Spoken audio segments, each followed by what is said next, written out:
making the distinction between a sudden grief and a long grief, because um, the nature of long grief is it's so cyclical, and again, this time of year can bring up so much. Like if you think you're okay, and then we come to the Christmas season, and there's just so much about like family and kids, and just all again the way that things are supposed to be.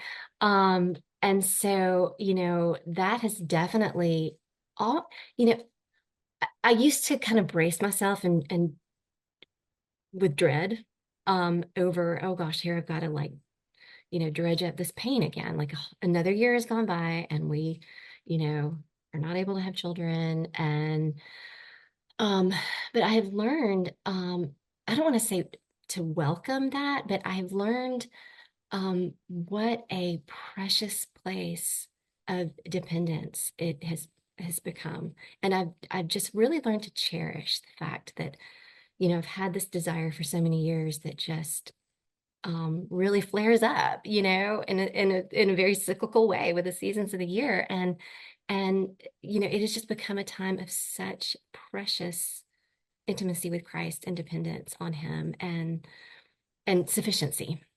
Mm. Um, Oh, and that's a we can beautiful have, word. well, Sufficient. and yeah, we can have Yes. sufficiency even when our hearts are breaking, even when we have an unmet desire. And I love that word too. And then, when you contrast that with the more sudden griefs, um, you know, definitely it's a starker landscape, a starker um, experience. But, just one example, I know you mentioned house fire. That's definitely something I talk about in my book. That's a big part of our story. But but also, more recently, my mother died 2 years ago, and my mother-in-law died 6 weeks Same time. after. Yeah. Yeah, it was just a really, really, Mhm. really painful year. And I was right in the middle of writing this book about Christmas and Advent and memories and family traditions, and I had to table it, obviously for grief and dealing with um, funerals and all of that. And then pretty much devoted the rest of the year to cleaning out my childhood home and listing it, putting it on the market, selling it, which was a whole another layer of grief. And when I came into that Christmas season, it wasn't that I had had space to just, kind of preload. Mhm. Thinking about the Christmas season, like I just kind of careened into it on absolute empty.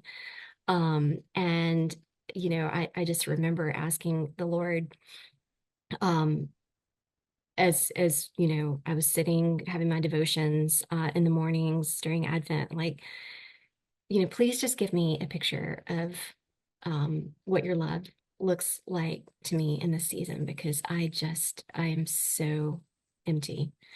And the picture that he actually ultimately gave me was of my mother's dining room table. Mhm. Yeah, I read that. That's one of the chapters I read, and I was actually literally gonna ask you about where that dining room table is right now, and also like how the Lord really spoke to you through that. So yes. Oh, I'm Yeah. so glad you're bringing that up because I it brought tears to my eyes reading this. So Oh, well, so yeah, the image he gave me was of my mother's table, and my mother was just the queen of hospitality. That table was always full of people, and you and have full it was, photo albums of yes, pictures, yes, of yes, people around that table, and it's yes, your a precious gift you have, a precious yes, picture. yes, definitely a legacy. But the picture that came to my mind that morning was of it completely empty, like as it looked before we sold the house, and um, which just was, I realized a picture of my own heart. Like I was empty. And the Lord was like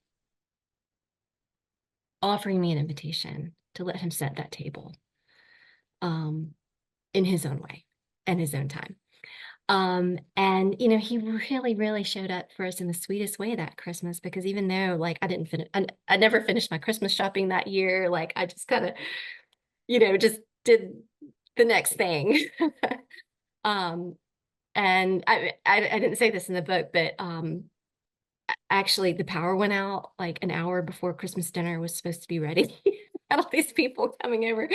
But it just ended up like we just lit candles all over the house. It ended up just being the sweetest, most joyful Christmas, not in spite of grief, but really in the face of it. Because as I was sitting at the table with all these loved ones around us, and had so much help, like getting the food on the table, and um, I realized, oh my goodness, this is what it means for God to set a table in the presence of our enemies, because there is no greater enemy than death. And here we were feasting and celebrating in the certain hope that we would be reunited with our loved ones. And in Christ, we are, we're not separated from them. Like I truly believe in the communion of saints. So um, anyway, I hope that kind of touches on your question, because that was just a more Yeah. specific, like Yeah. visceral moment of, God meeting me in my grief. But to answer your question about the table, I have it. It's mine now. So